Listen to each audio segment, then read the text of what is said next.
Hello बच्चों, welcome to analytics classes. कैसे हैं आप बेटा?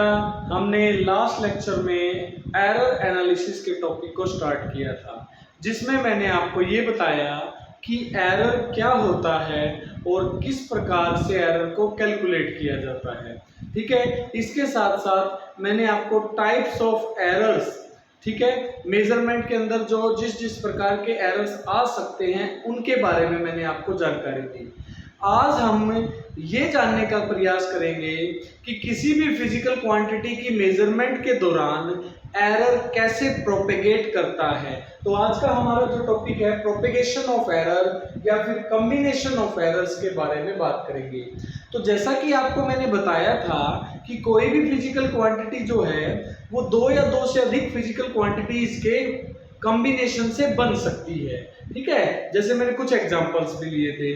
तो क्योंकि क्वांटिटी दो या दो से अधिक फिजिकल क्वांटिटी के कॉम्बिनेशन से बनी हुई है, इसलिए जो एरर आएगा किसी फिजिकल क्वांटिटी के मेजरमेंट में वो उन क्वांटिटीज के मेजरमेंट में आने वाले एरर्स का ही रिजल्ट होगा। ठीक है, तो उसको समझाने के लिए मैं आपको एक एग्जांपल के साथ एरर कैलकुलेट करके बताऊंगा। ठीक है, तो आपको सबसे पहले मैं सिखाऊंगा कि जब कोई फिजिकल क्वांटिटी दो अन्य फिजिकल क्वांटिटी के सम से रिप्रेजेंट की जाए, यानी कि ये जो x नाम की फिजिकल क्वांटिटी है वो a और b के सम से बनी हुई है। ठीक है, तो मैं निकालना चाहता हूं कि एरर कितना आएगा x के अंदर। तो उसके लिए हम a और b के अंदर आने वाले मेजरमेंट के एरर को पहले कैलकुलेट करेंगे और फिर वहां से पता लगाएंगे कि x में कितना एरर आया। ठीक है, तो इस टेक्निक के लिए हम सबसे पहला स्टेप क्या लेंगे कि मान लिया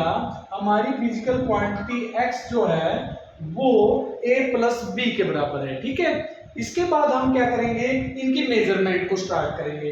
तो जब मैंने मेजरमेंट शुरू की तो लेट ए जो है उसके अंदर डेल्टा ए एरर आ गया। ठीक है, मैंने ए की मेजरमेंट की तो ए की मेजरमेंट करते समय मुझे डेल्टा ए का एरर मिल गया, एब्सोल्यूट एरर, जैसा कि मैंने आपको कल सिखाया था लास्ट लेक्चर में। ठीक है, तो let delta A and delta B are the absolute errors in measurement of A and B। ठीक है, आपने A और B की मेजरमेंट की, मान लिया आपके पास एरर्स आ गए डेल्टा A और डेल्टा B। अब जब आपने अगर A और B की मेजरमेंट में एरर आ गया है तो वो क्योंकि उन दोनों के कॉम्बिनेशन से x बना हुआ है तो x की मेजरमेंट में भी एरर आएगा। तो let delta x be the absolute error, ठीक है, इन x। क्लियर हो गई बात? तो अगर ऐसा है मेजरमेंट के दौरान तो हमारी जो x की आफ्टर मेजरमेंट जो वैल्यू होगी वो क्या हो जाएगी, मान लिया x डैश, और a की वैल्यू क्या हो जाएगी a डैश, और b की वैल्यू क्या हो जाएगी b डैश। तो this is the value of physical quantity before measurement. ठीक है, तो मेजरमेंट से पहले जो फिजिकल क्वांटिटी की वैल्यू थी वो तो ये थी। आफ्टर मेजरमेंट क्या हुआ बेटा, आफ्टर मेजरमेंट हमारे पास नई वैल्यू आ जाएंगी। ठीक है, तो x क्या लिखा जाएगा बेटा, x will be written like that कि भाई नई वैल्यू जो आएगी वो क्या होगी, एक्चुअली में वो वैल्यू होगी फिजिकल क्वांटिटी की पुरानी वैल्यू प्लस एरर। ठीक है, तो ये फिजिकल क्वांटिटी की जो फर्स्ट वैल्यू थी बिफोर मेजरमेंट प्लस एरर आ गया। सिमिलरली a क्या लिखा, a डैश क्या लिखा जाएगा, a plus minus delta a, plus b dash क्या लिखा जाएगा, b plus minus delta b। Clear हो गया ये आपको? अगर हम a और b को अलग कर ले, प्लस माइनस को अलग कर ले, तो क्या बचेगा, delta a plus delta b। ये आपको समझ में आ रहा है? ठीक है, अब a प्लस b क्या होता है, x होता है, तो दोनों तरफ x की वैल्यू है, तो हम इस टर्म को लेफ्ट हैंड साइड में ये जो टर्म है इसको हम कैंसिल आउट कर देंगे। ठीक है, तो बच गया क्या, प्लस माइनस डेल्टा x बच गया, और इधर क्या बच गया, plus minus delta a plus delta B. तो ये जो रिजल्ट आया बेटा, ये रिजल्ट आपको क्या बता रहा है, समझने का प्रयास कीजिए। ये रिजल्ट आपको बता रहा है कि यदि कोई फिजिकल क्वांटिटी दो क्वांटिटीज के सम से रिप्रेजेंट की जाती है तो उसके अंदर जो मैक्सिमम परमिसिबल या पॉसिबल एरर होगा वो एरर सम होगा, जोड़ होगा किसका, सम ऑफ एब्सोल्यूट एरर्स प्रोड्यूस्ड या फाउंड इन दीज क्वांटिटीज। तो हम इसको कैसे लिखेंगे बेटा, हम अब लिख के देखेंगे। तो कैसे लिख पाएंगे हम इसको, देखिए हम यहां से क्या सीखे, जब हमारा ये जो रिजल्ट आया उस रिजल्ट को हमने लिख के देखना है। क्या सीखे बेटा, हम ये सीखे कि the maximum possible error in the sum of two physical quantities is equal to, किसके इक्वल आता है बेटा, is equal to the sum of absolute errors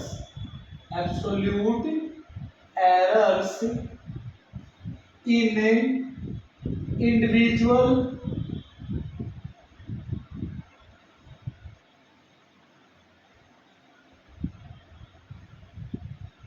physical quantities. क्या कहा बेटा मैंने कि ये जो रिजल्ट आया बेटा वो मैक्सिमम पॉसिबल एरर आ गया, किसमें, एक्स में, जो किसके बराबर है, सम, जोड़ के बराबर है, किसके जोड़, एब्सोल्यूट एरर्स के जोड़ के बराबर है, और जो absolute errors individual physical quantities में आया है। क्लियर होगी बात आपको, ठीक है। तो आपने यहां पर सम के अंदर एरर निकालना सीख लिया। इसी प्रकार से यदि कोई फिजिकल क्वांटिटी दो या दो से अधिक फिजिकल क्वांटिटी के डिफरेंस से रिप्रेजेंट की जाती है, सब्ट्रैक्शन का जब केस होता है, तब भी हम इसी तरीके को, इसी मेथड को फॉलो करेंगे।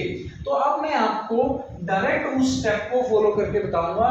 तो उसका टॉपिक का नाम बन जाएगा हमारा एरर इन द सब्ट्रैक्शन, ठीक है, या फिर हम इसको एरर इन द डिफरेंस भी बोल सकते हैं।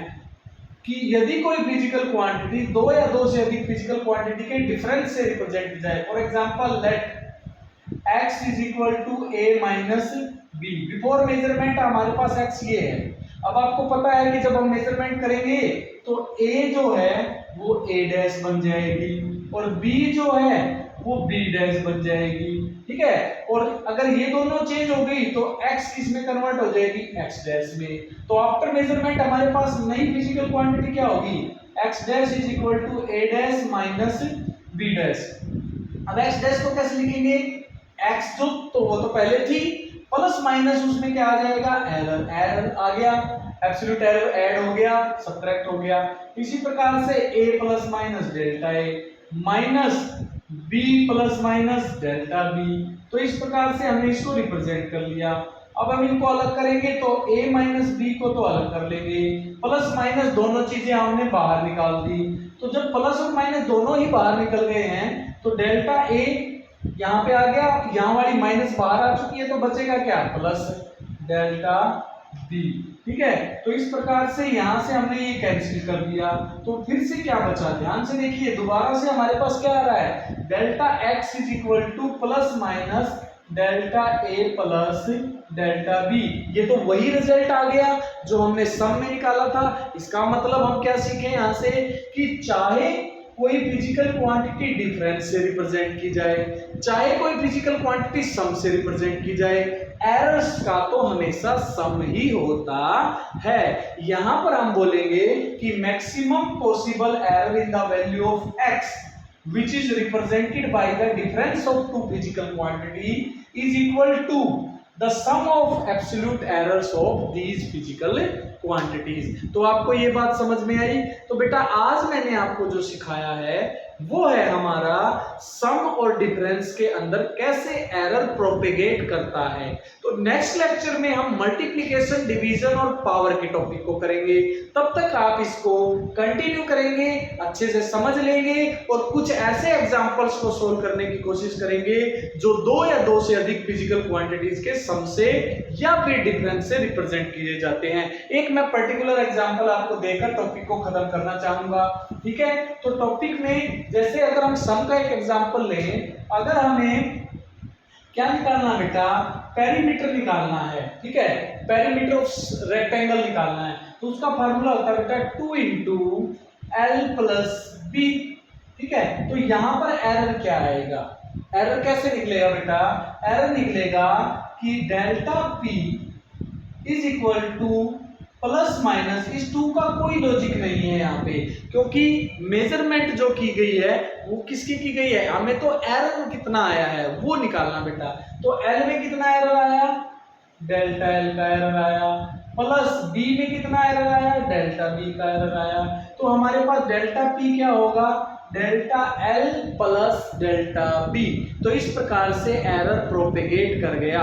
तो पेरीमीटर की मेजरमेंट में लेंथ और ब्रेड्थ की मेजरमेंट से जो भी एरर आया है वो ऐड ऑन हो जाएगा। क्लियर हो गई आपको बात, ठीक है। इसी प्रकार से कोई सम का या डिफरेंस का एग्जांपल भी ले सकते हैं, डिफरेंस का एग्जांपल भी हम ले सकते हैं।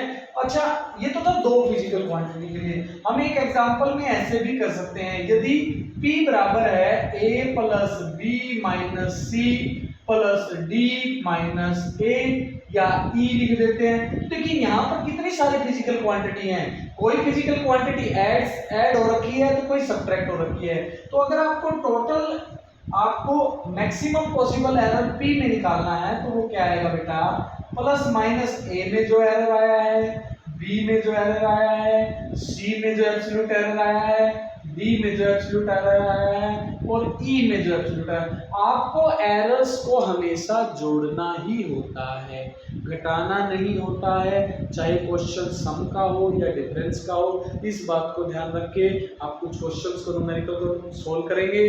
तब तक हम फिर मिलते हैं नेक्स्ट लेक्चर में, तब तक आप सोल्व कीजिए।